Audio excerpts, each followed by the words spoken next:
Now, if you're one of those people that whenever you have a spare 15 minutes or so, you find that you've picked up a controller and you've booted up the PlayStation or an Xbox or whatever console you fancy, maybe it's a Switch 2 if you're lucky. If you're going to have a quick game of something, but then next thing you know, an hour has passed and you're still there. Or maybe you're one of those players that's decided just to play a quick round of something before going to bed, only to discover you've forgotten to go to bed, then this is the podcast for you. This is Press X to Continue, and it doesn't matter if you're a seasoned pro with games. If you just dabble on your phone, everyone is welcome here. My name is Steffan Powell, and with me once again is the actor, comedian, streamer, Inel Tomlinson. How are you doing today, Inel? You well? I'm very good, thank you. And speaking of controllers, actually, I got myself like a couch console. It's like a box, right, that you put like your sweets in. It holds your drink. It keeps it like level. And it's got like a portable charger inside it, so you can charge your controllers when you're not playing. Come on. That sounds excellent. Ultimate gamer right here. Where did you get that from? Send me the link. That sounds great. Yeah, sure, I'll see you. We have to talk Mario Kart, actually, Inel, don't we? I mentioned it at the Switch 2 earlier. Because we had fun the other day, didn't we? We hopped on a Mario Kart with some of the Discord. Yeah, we had like a Discord session on Mario Kart Worlds on the Nintendo Switch 2. It was awesome, you know. It got proper competitive. I'm going to shout out Andrew from the Discord right now, who is a menace with the red shells. Awful. Big up Mongoose as well. Came in, like, started taking names left, right, and centre. I tell you what I like about it, the community is really nice in the Discord. But when we play Mario Kart, no friends. The rules are out. That's the rules. No friends. Ippy turns up and wins the first race. How dare you? No decorum, but it was really fun. So we're going to be trying to do more of that in the coming months. So get involved in the Discord if you want to come and beat me and Inel at Mario Kart. Although, Inel, what's the big news? We're betting the lead here. We're hiding the new main story, which was... Steffan got his first victory. Yes. First ever time I won a knockout tour. First ever time. Listen, the Nintendo noise cancellation and on the voice chat is really good at not peaking the audio. But when Steffan won, audio went crazy. Nintendo Switch didn't know what to do. It didn't talk. And now we're very lucky today to be welcoming back the esports host and streamer, content creator, Press X friend, the creator of the Continue Club name. It's Frankie Ward. Hello. How are you doing? Well, Frankie, Frankie. I was very excited by your face when Inel was talking about his special box of stuff. I was going to say, I don't want to talk about myself. I need to talk more about the special box of stuff. Inel has just left his camera to go and get the special box of stuff. I'm sorry, but this sounds like something you find on TikTok Shop, which has been sold by an elaborate video where someone has used a lot of single-use plastics and glitter, and they've just arranged things like those, you know, the Stanley Cup things, and then you can get like rubber silicone things that go around them and you drop in your nuts, etc. I feel like that's what Inel's going to be doing. He's going to be dropping his nuts all over this thing. He's going to be doing just that. And for the purposes of those listening to this via audio, Inel is currently giving us a show and tell of said box. I got my wires in there because you always need your wires. Yeah, your wires are very organised, Inel. Thank you very much. Got my controllers in here just in case. Got the PlayStation controller. You know, when you want to watch Netflix and stuff. Charger inside. USB-C at the top. Yeah, you just plug your controllers in. Come on. Are you that organised? And Frankie, I bet you've got good wire management. I've got wires everywhere. I do have, actually, okay, fine, I'll show you my bag. Oh, hello. Bags and nuts to start the episode. This is what we're here for. Far too much money on this. But actually, and then I've got a wicker basket of cables. This is like my, if I'm traveling, not light case. Gotta have an Ethernet for a hotel room, internet. All over the place. What are you talking about? They're in pockets. I am having an education. Like a good dress, it has pockets. I cannot believe you, I know. Honestly, fine, okay? Take your plastic and get off of my webcam. This is an education. Easily recyclable. Fine, well, mine's a heritage item. I'm going to pass it down to my daughter. It's very good quality fake leather, thank you. You're going to hate me. I've basically got an old box, which I think I've had a laptop in it at one point. So it's just the bottom half of a box, and it's just got all the cables just shoved in there. All the gubbins in. It's a gubbins box, and it's just put away, and I don't have to think about it. But you both have inspired me. I might get myself some proper cable management going on. Yeah. This is legit. Well, very good, Frankie. Lovely to have you back on. We love having you on the podcast, and it's great to have you here with us today. Now, let's start with some unpopular opinions, as we do. Plantum says, I think there should be some kind of hardware ban for obvious smurfs. Now, smurfs, it's a phrase that people use for experienced players who create new accounts to play against lower ranked opponents, which are really easy, right? That's what a smurf is. I'm not 100% sure why they're called smurfs, but whatever. Now, many games, says Plantum, have skill-based matchmaking, which is good for less skilled players, but it's not fun when some supposed new players end up beating half the lobby with ease because they're smurfing. Now, Frankie, you've done a lot of work in the Counter-Strike space before, so have you come across this sort of thing? Do you agree with Plantum? We're talking hardware bans.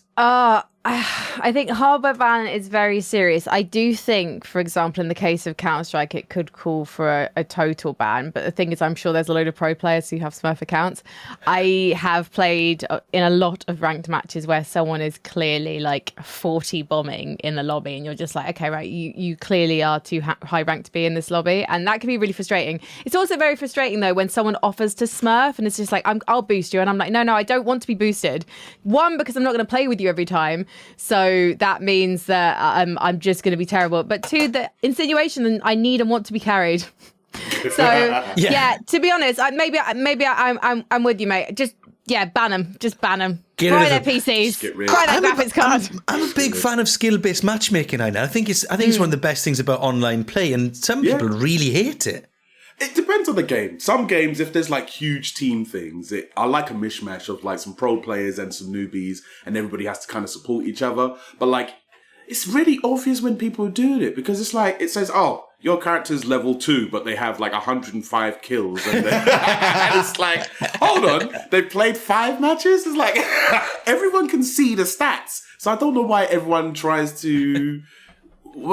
people try to do it. It's very easy to spot, but in terms of banning, it's a tough one. It's a tough one because you know what it is. Because I know like a lot of parents do it where their child will have an account, but then they'll also play on that account because like they want to be able to kind of protect them, and so they're utilizing the same accounts for various things. And sometimes it could be like the kid playing, and then sometimes it could be the adult playing. But like, I don't know. It's a tough one.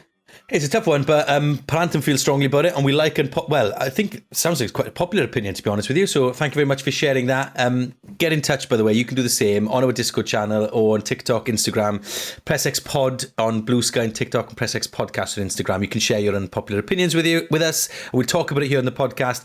And now, I think Mr. Zercourt, I think, is coming for me with this particular one, and possibly you as well, actually, Frankie, because you've got kids. So it says this, and hey, look, we're here, where I'm happy to be targeted. That's fine. Mr. Zercourt says, it's not my problem if other people have kids, giving them less spare time to play games. I want a complex, rich playing experience. That's fair. I'm fair enough. I'm staying out of this one. That's fine. You're allowed to have that opinion. I just don't have time to play them, but you do, and that's cool. Can you get into the big 100-hour pluses, Frankie, or you just... Last time I think I played 100 hours plus on something that was Baldur's Gate 3, and I did spend a lot of the time when I was playing in hospital. So I'm absolutely fine with games being 100 hours plus. I think it just depends on the game. I'm just not necessarily going to play it.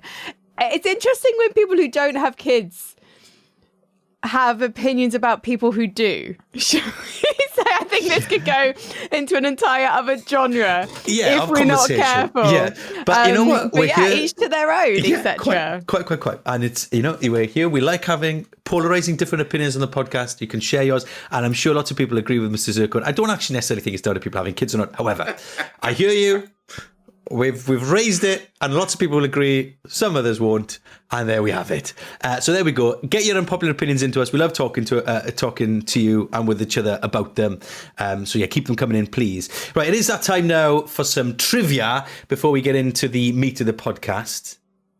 Now, if you think you've got something to tell us or a question that will get us all scratching our heads, then and to be fair, if you've looked at the leaderboard of our quizzing, it's not actually that hard to get us to get us scratching our heads. I'm just going to get the leaderboard up here, Inel. Actually, it's not great, is it?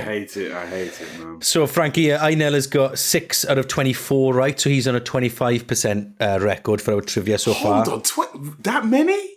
Yeah, that's quite good. Now, you, Frankie, to be fair, you sit at 100%. But you are one from one. One from one. So that's fine. We won't talk about my stats. Now, you can basically submit your trivia questions and we will try and answer them here on the podcast, is the long and short of it. Only the producers can see the secret channel in our Discord. And so we have no idea what the questions are until we start recording. So it's very exciting. So this week's question is this. Who wants to be a continuaire? Specifically, with regards to video games, what were the Black Eyed Peas the first to do? Something that has later been done by artists like Lizzo, the Pussycat Dolls, Katy Perry, Paramore, and My Chemical Romance. So what were the Black Eyed Peas the first people to do? Frankie's got a smile on her face like I think she knows the answer. No? Oh, I have no idea. Is it something straightforward where they appeared in a Just Dance and they did like a bespoke version? Could be, that's good. I'm thinking Just Dance. That's a good show. So Lizzo, Pussycat Dolls, Katy Perry, Paramore, My Chemical Romance, and the Black Eyed Peas. They've done something in video games. Maybe they did the mocap for the dancing. Yeah. For their song. Frankie thinks she wants to keep a 100% record. She's thinking deeply. I do, and I'm trying too hard already. I Just Dance is the obvious one. Obviously, there's a lot of Black Eyed Peas songs in that game, so they could have had their avatars in the game, although I always think of the big panda dancing to I Got a Feeling and Just Dance. Yeah. I'm a Just Dance connoisseur, but I'm more of an expert on the years 2017 to 2022. The Wii I'm afraid. years. Well, this for me was the PlayStation 4 starting to stream years. There's some very embarrassing videos of me just dancing on the internet. But I'm digressing. Feel free to share. Frankie, feel free to share. Yo, don't skip over that. Frankie Ward. There we go. If you want to see me doing Gangnam Style, you just have to sub to me on Twitch. Absolutely, we want to see you doing Gangnam Style.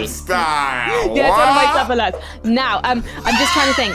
I wonder if it is something to do with just licensing their image as a band in game as opposed to Just Dance. They're not edgy enough for like GTA, so it's not going to be. Yeah, they're not the first bands to do soundtracks or theme tunes. Well, because you know what is it? Because like Just Dance is always covers, so maybe they actually just did the legit version of theirs. Oh, like the first to be actually licensed, because it's not all covers. It's some of them. Britney Spears is always a cover. They don't have the license to do Britney Spears, so they always have like a made-up band doing Britney. It could be. That's a good answer right now, but I feel like you should have that. We will bring you the answer at the end of the podcast as ever. So just a reminder of the question. What were the Black Eyed Peas the first to do? Something that has later been done by artists like Lizzo, the Pussycat Dolls, Katy Perry, Paramore, and My Chemical. It's still a tough one. Romance. So it's I a hard don't think question. Paramore's in Just Dance. I'm going to... My Chemical Romance being Just Dance? Anyway, we'll sit on it. We'll percolate. Is that a word? Yeah, we'll let it percolate. Can we come back to it? We'll come back to it at the end of the podcast. It'll come Frankie to it. needs some Googling time. I'm not going to be listening. I'm just doing thinking. Oh my God. My hands are here. My hands are up here, boys. Yeah, no Googling. No cheating now, Frankie. I know you want to keep the 100% record, but come on, let's do it clean. Now, let's talk about speedrunning, okay? We're going to talk about this on the podcast because recently we had Games Done Quick where loads of streamers and speedrunners of games got together to raise money for charity. They raised nearly $2.5 million, which is amazing for Doctors Without Borders by speedrunning games like Sonic 2, Indiana Jones and the Great Circle, Star Wars Jedi Survivor, Blueprints, and loads more. So we've got us thinking about speedrunning, really. We've never talked about it, Inel, have we, before speedrunning? But it's such like it's a community within the community, isn't it? The speedrunning community is insane. If you go down, you can go down like a YouTube rabbit holes of like people speedrunning and various techniques and how they found techniques and then how people have like evolved those techniques and managed to find other techniques based on that first technique. But like for me personally, I first tried to speedrun back in the day. This is in the 90s. Blockbuster Video, right? They had a competition, a Donkey Kong Country competition, where it was like a Nintendo Championship thing, and all the qualifiers were held in in blockbuster branches, and it was whoever could get the furthest in Donkey Kong Country from the very beginning and what level they'd finish at and where they were after, like, I can't remember what the time it was. It was like either 5 or 10 minutes or something like that. And then you would record it, and the top people from each branch would then go off to like regionals, and then there'd be a final. Who was top in my branch? Oh, yeah. Turned out Speed ran the ish out of that. And then I was like sick. And then, because it was held over a couple of weeks, it was only on weekends. And then when it got to the final week, someone beat my time. Someone beat my time. Oh, tragic. I just love the thought of Inel in a blockbuster. Yeah, 9 years old. 9 years old. Have you speedrun, Frankie? Is that something you like doing? I have not speedrun. No. The closest I've got to speedrunning was playing a game called Shoe, where you would learn the mechanics of a new character that joined your party, and then at the end, a storm would chase you. This is from about 2016, this game, I think, and you'd have to just like run the rest of the level, which was terrifying. And there's a clip of me streaming it and screaming my head off that went viral in their office at CoSync, the publisher. But yeah, so that's my experience with speedrunning. I do have a favorite speedrunning clip though, which is from like Awesome Games Done Quick, probably about 8 years ago, and it's when someone's streaming Final Fantasy VII and the big tragic Aerith moment happens, and someone in this like hotel, windowless conference room, few people sat there, screams, "No!" And you have to look that clip up if you haven't seen it. It's my favourite clip probably on Twitch of like all time, definitely my top 3. Well, Frankie has given us loads of video content to go and check out. Her dancing, speedrunning clip. I tell you what, we've all got homework, Steffan. Yeah, and it turns out that a fact that I've just discovered mid-record, that our editor Cami, who you know from our GTA updates, is a former multiple world record holder at speedrunning. Is it? Yeah, yes, Cami. Big Beats up my yourself. Donkey Kong. I tell you what. Bram Stoker's Dracula on the Game Boy apparently was one of his. Nice. And the Castle of Illusion starring Mickey Mouse on the Master I System. remember that one. Yeah. It's basically speedrun. You're essentially finding a way, and so this is where speedrunners might get cross. Is my sort of interpretation of it. Are you essentially finding a way to break the game to make it go? Because I've watched people speedrun Mario 64, for example, and you're finding the gaps between the levels, right, and just jumping through. Is that kind of? I know they have like there's like no glitch runs is what I guess they call it, is where you don't utilize those kind of things. But like like whatever ways you can do it, and like it's the communities are crazy. Like I went down a rabbit hole and finding Mario Kart shortcuts and how they evolved over the years when people did like world records for the time trials, and like people would be shaving like minutes off, and then all of a sudden it will go down to like tenths of a second, and then all of a sudden someone will find a new mechanic, and all of a sudden the records are like 30 seconds shorter now, and it's like it's crazy. Crazy. I've not like you, Frankie. It's not been my bag, but I enjoy watching people do it because I love the artistry of it, and I love the sort of time and energy that people put into it to get it done well. If you had to pick a game to give speedrunning a go at, what would it be? I feel like, because I'm a glutton for punishment, so when you do the classic Resident Evil 2 run, you don't know if you're going to be able to complete the run until you've gone to the lock. I think it's a locker in the police station, and there's either a melee weapon or a gun in there. And if you don't get the gun, you have to restart the run. And there's part of me that feels like I'd want to do it just because if I got the melee weapon, I could just be like, okay, I'm done, guys, bye. But then if you've got the joy of finding the gun and you've got the community on side, but I kind of like the idea of that kind of like RNG wheel spin, like you're going, oh, open the locker, what is it going to be? So yeah, I kind of like that. That's almost like an element of camp there that really plays into my style of streaming, guys.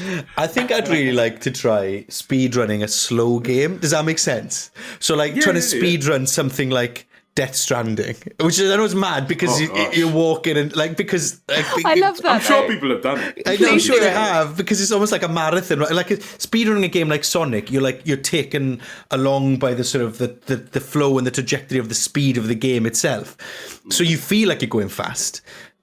Whereas Death Stranding, you'd have to wait for the perfect, you know what I mean? Like, you'd have to try and take the right angle to go over a mountain, and you're shaving. It's like watching the Tour de France when they're doing the hill sections as opposed to the downhill bits. Do you know what I mean? That was quite fun. Slow torture. It's what Kojima's always wanted, for people to speedrun his game, skip all the cutscenes just finish Death Stranding. But we've got our Death Stranding 2 review coming next week from Inel, because we went to an event, so we'll talk about that next week. But yeah, just like a slow game, trying to speedrun a slow game, I think would be quite fun. I don't know. But yeah, how do they find the glitches in Inel? How do they just spend ages? I think doing it's it? just, well, nowadays it's a lot easier because people kind of document that stuff online, and then people can do it. A lot of people, they use emulators to kind of find glitches and things, and then they can rewind, try it again, and then once they master it, then they'll try and do it live on like a stream and stuff for like people to watch. But like in general, a lot of people use like emulators and stuff, and they just try to glitch certain things and find out certain things about a game. Yeah. Apparently, I've just been told from producer David, the Death Stranding speedrun record is 3 hours and 44 minutes and 41 seconds. So it can be done. That's skipping the cutscenes. Come on. That is. That's just the last neutral. cutscene is like 3 hours alone itself. Yeah.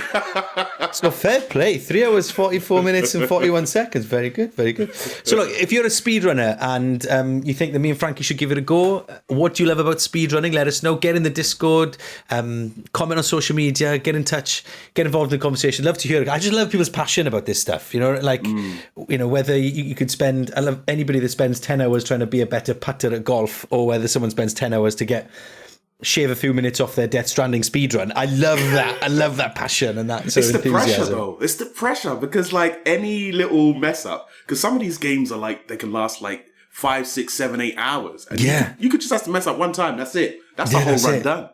Goodness, that is pressure. So yeah, look, let us know what do you think about speedrunning. We'd love to hear from you. Right, let's have a quick update about GT6 then. What's the latest? The Press X to Continue GTA 6 update. In the time since GTA 5 released in 2013, the musical artist Tyler the Creator has put out 6 full-length albums. That's Cherry Bomb, Flower Boy, Igor, Call Me If You Get Lost, Chromacopia, and Don't Tap the Glass. There's no relevance, I just like Tyler the Creator. That was the Press X to Continue GTA 6 update.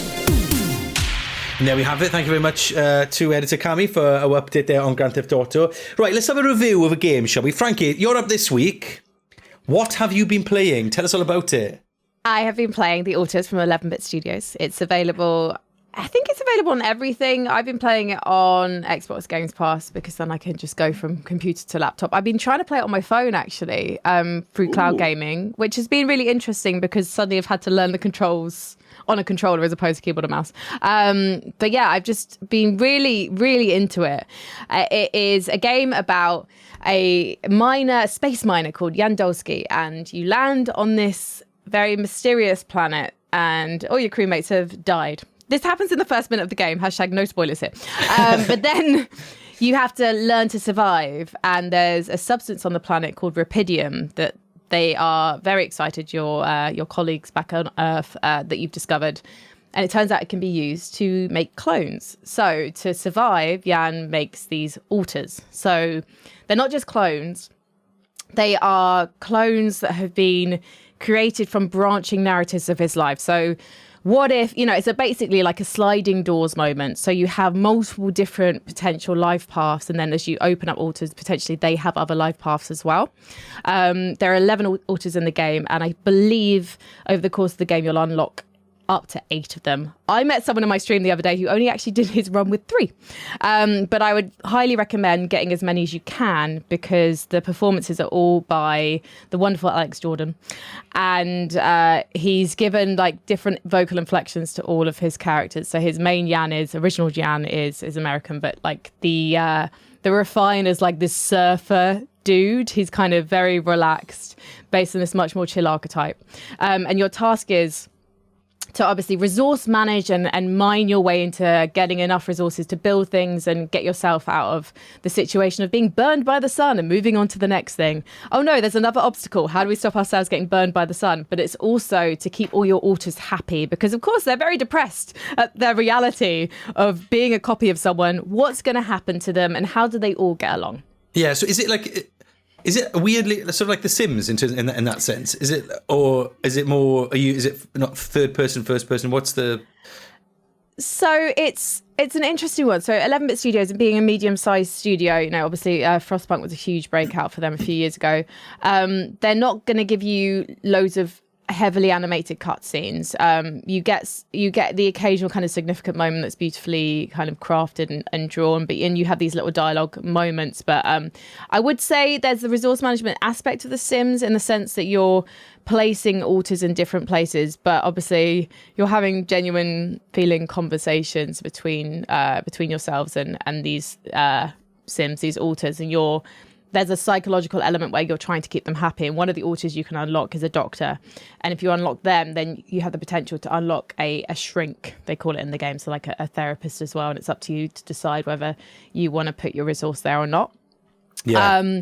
So I would say if you're a fan of The Sims, you're going to enjoy it. But I think I haven't played like Satisfactory, but I think that kind of element where you are creating you're creating mining outposts, you're having to connect these different areas of the planet via pylons. It's a lot sexier than it sounds, guys. I'm very into my pylons. And you're also trying to avoid being killed by these things called anomalies as well, which will give you a blast of radiation.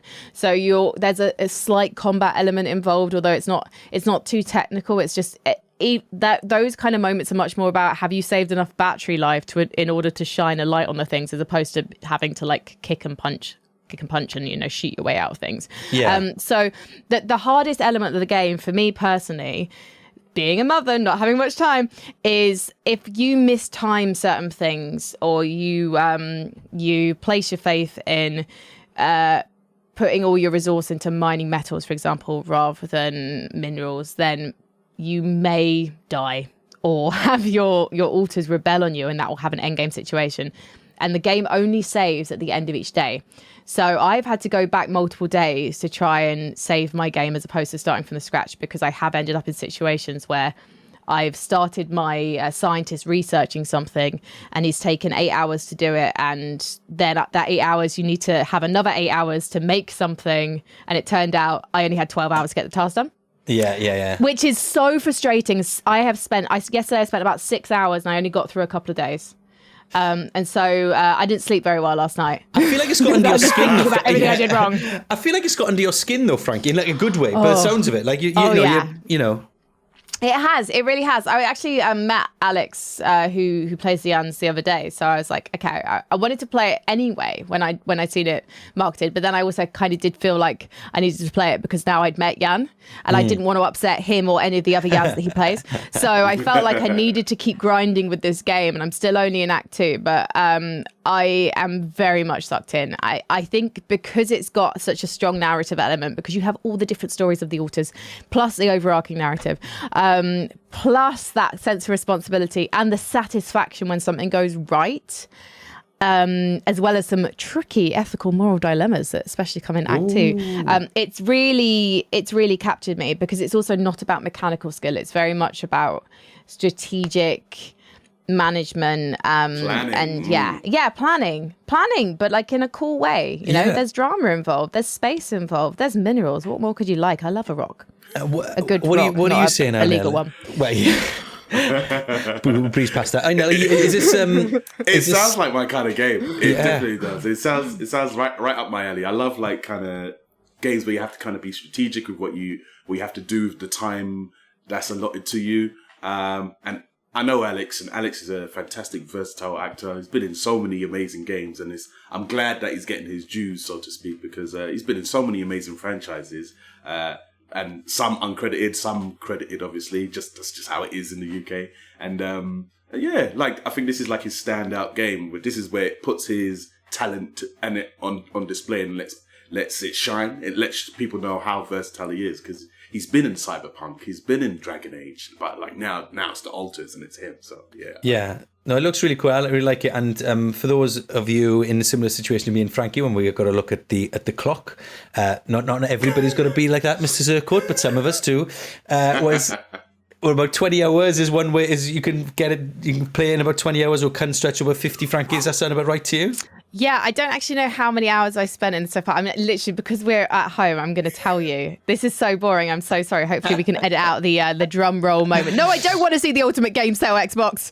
Okay. Whilst you're finding that, 20.8 hours. 20.8 hours. I am in. And she's only Act 2. I think I'm probably going to spend about 35 hours by the time I finish. But you don't have to spend that long, because you can, it just depends on how you spend your time in the game. And also, just don't mess up like I have. Get good and you'll be fine. Now, the Metacritic score puts it at a healthy 84, so really good. Ooh. Metacritic, of course, is the sort of aggregation of all the critic scores. You can get it for $29.50 on Steam, 29 quid in the PS Store, 30 quid on Xbox, but like Frankie said, she's playing it on Game Pass. Would you recommend this to someone, Frankie? Would you tell someone to wait till it's on sale, not to bother? What would you say? I would say play it now. I know that there was a bit of a hoo-ha online to do with some translation and some AI in the films. So I know that the game has probably potentially had a moment where people were kind of put off. But I think when you think about the amount of effort and time that people have put in, real people have put into this game, and hopefully they've also set an example for things that shouldn't be done by developers and by themselves in future. I think it's a game that deserves to be seen and deserves to be played, because I think coming out at the same time as Expedition 33 and Death Stranding 2 is difficult to get seen, but I genuinely think there's a lot to love here. And I think I haven't played a game like it before, and yet it feels like a game that I've wanted to play before, so I definitely would recommend it. And also, just Alex is, as Inel mentioned, a phenomenal performance from him, and it's worth hearing. High praise from Frankie Ward for the Alters. So go and check it out. If you've played it as well, let us know what you think. You know what to do. Find us on social media, PressXPod on Blue Sky and TikTok, PressX Podcast on Instagram. Get involved in a Discord conversation. We'd love to get your take on the Alters. Let us know. Now, lots of people talking about Tony Hawk Pro Skater at the moment, aren't they? Because it's people are playing it. It's all over social, all over my social media. Anyway, I don't know about you guys. I just can't move for clips of Tony Hawk again. I'm getting all sorts of reels of Michelangelo doing stuff. Everywhere. Now, the development team behind Tony Hawk Pro Skater 3 and 4 has announced that a controversial Easter egg in the game is going to be removed. So players found, I don't know if you read about this, but players found a copy of Guitar Hero inside a trash can inside one of the levels, the water park level. Now, although the game is a remake, it's one of 3 completely new levels, and the people who made the game said they're investigating how the virtual version of Guitar Hero ended up in the trash can, and saying that they've got the utmost respect for anyone who develops games, and they're not saying that Guitar Hero is trash. So, on that note, we just thought we'd use that as a jumping off point to talk about Easter eggs. Do you like Easter eggs in games? I don't. God bless the internet for putting those things together and being like, oh my gosh, they're slagging off Guitar Hero. This is, I don't know, a reunion, the big reunion of boy bands, except it's actually just video game developers. That is bizarre. I like if someone doing it as a laugh, and then next thing you know, it causing this furore is, oh, did you forget to take that out? Oh no, it's still in there. It's the most innocent sounding Easter egg I've ever heard of. I do love it when games cross streams like this, though, Frankie. I love it when people nod to other people's work. I think it's quite fun. Me too. Although now I'm struggling to think of one. I need a moment to think. I know, eggs, crack some, please. Donkey Kong Country used to have a whole bunch, rare and fantastic back in the day of adding in little Easter eggs of things, there'll be a Mario hat sprinkled somewhere in the background of a scene and things like that. But I feel we've lost, since the internet has become the big thing. I feel we've lost so many of these Easter eggs, because they used to just do it all the time in games, whereas now it's, I don't know, the last major one that I really enjoyed was I didn't really know about it, was the Animal Crossing on the GameCube. And when it came to Christmas, one of the animals would give you a present, and it would be a NES game that you could just play, the full NES game. Here you go, here's Excite Bike. Then you can go into your house and play Excite Bike on the NES. And it's what? It's like, yo, I was like, that is amazing. That is but cool. like, we just don't get that stuff anymore. Is this a licensing thing? Because you could because you'd probably have to get the license. They'll just sell it rather than do that. So here's a couple of ones, a couple of fun ones for you, Frankie, to get your brain working. So in Uncharted 3, there's a newspaper in the bar where the front page of that newspaper has got a story of a fungal outbreak, which is obviously then the story for The Last of Us. Now, made by the same developer, so that's nice and easy. The Ocarina of Time can be crafted in Animal Crossing, so that's quite fun. Loads of Pokemon games reference the "Hi, I like shorts. They're comfy and easy to wear," which is a line from the original Pokemon Red and Blue. The precursor orb from Jack and Dexter appears in The Last of Us 2, apparently. Kojima makes a cameo in Cyberpunk 2077, so there's some of them knocking around, but he's in a hotel bar, just chilling with a drink. Not as much as they used to be, maybe. I know that's right. Maybe we should bring back the Easter egg, Frankie. Yeah, I used to love it. You can play Crash Bandicoot in Uncharted 4, I think. That sounds fun. You can play. You can definitely play Crash Bandicoot in a game. I'm pretty sure it's Uncharted 4, but I apologize if I'm wrong on that one. Yeah, there's definitely. I think playing games within games is actually like a classic. I'm sure there must be like a Wikipedia somewhere, a Wikipedia somewhere that actually like charts where you can find games within games. Yeah, you could play the original Donkey Kong in Donkey Kong 64. I remember. Yeah, Ray used to just chuck them in. Yeah, you can. And Crash Bandicoot, there is the Easter egg is in Uncharted 4. You're right, Frankie. So nailed it. I can remember even like playing Tekken back in the late 90s. It would have instead of a loading screen, it would have Space Invaders. Yeah, I'd spent ages playing Space Invaders before getting my head kicked in as Paul or whoever I used to play as on Tekken. I was so rubbish at Tekken. So bad. But yeah, look, let us know if you like Easter eggs. What Easter eggs have we missed out? There's millions of them out there probably that we've not even scratched the surface on. So let us know. Get involved in the conversation and we will do that. Right then. Okay, shall we give you the answer to this week's trivia question? Okay. I'm gonna give you an answer. I think that they're the first band to do record a live performance for a game. So they're the first band to be visually represented in a game, giving a performance. Okay, live performance is Frankie's answer. Yeah. The question was, in case you can't remember it, what were the Black Eyed Peas the first to do? There's something then later done by artists like Lizzo, Pussycat Dolls, Katy Perry, Paramore, and My Chemical Romance in games. What would they do? So, Frankie, that's a good answer. Inel, what are you saying? I think I'm probably going to stick with them having them doing their performance in Just Dance. Okay, I'm going to say that they were the first band to record lines as actors, as characters. Is that what did you say again, Frankie? Yeah, that could be good. I said doing a live performance rather than being characters. I think yours is probably more likely though, Steffan. So live music performance from Frankie. I'm saying just doing lines like, "Hi, if you want to collect that egg, go to this town," or something like that. Hang on a second. Do the Will I Am like the American accent? Absolutely not. It's hard enough doing this one, Frankie, right? Let alone any other one. Right. The answer is... Oh, okay. This is hard. This is... Whoever put this trivia question, this is hard. None of us have got it right. Okay, they gave away a game with their album or something? I don't know. That's a good idea. That's a good show. The answer is the Black Eyed Peas were the first to record their music in Simlish. For The Sims. That's a great question. Snap. I didn't know that. That's a great question. Got that one, maybe Els would have got that. Soon after, loads of other artists have done the same. There's no commonality between the songs in Simlish, so one word in one song might be totally different in another. So it's not an actual language like, I don't know, Elvish from Lord of the Rings or whatever. So the writers just make it up every time. Good. So yeah, that's good. That's a good question. It's a good question, but it's hard. It's hard, isn't it? Yeah. So the leaderboard... They're all hard. We've not had any easy ones. That is true. So the leaderboard, Frankie, you now have a 50% record. Oh. Still pretty high. Cut it off. That is still high. To be fair, Frankie, that puts you in for people who've had more than one question, that puts you in second place, actually. Thank you. Still higher than Inel's, right? Higher than Inel. Inel's at 24%. Steffan's at 15%. So let's just breeze past that and let's move on. So yeah, good question. Now you can put your questions to us. Go to the Discord channel. There's a empty channel there where we can't see. You can put your questions in there, and we will try and fail to get the answers right here on the podcast. Any other closing thoughts before we say thank you very much? See you next week. I'm still listen. Well done to the community, innit? Because these questions each week. Because at first I thought, yeah, they're gonna peak in it, and then they're gonna start getting trash. They're getting better every time.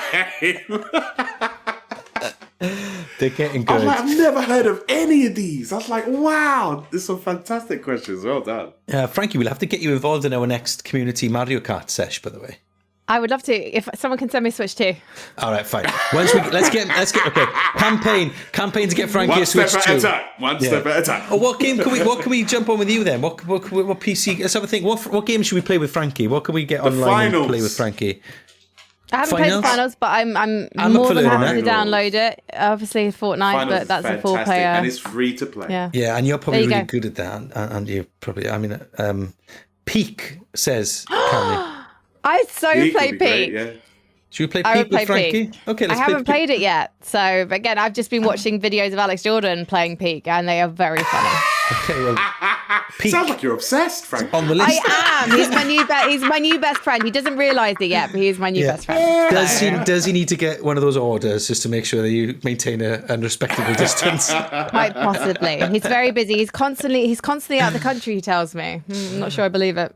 Frankie, it's been a joy to have you back on. See you next week. And that is it for this episode of Press X to Continue. Now, don't forget to get involved by messaging us on Press X Pod. That is TikTok and Blue Sky, and Press X Podcast on Instagram. And we will get you involved in the Discord as well. We'd love to see you in there. We're pausing our retros for a little bit, so we're going to be back with you on Tuesday for more fun. So until then, see you soon. Take care. Bye-bye. Bye. Bye.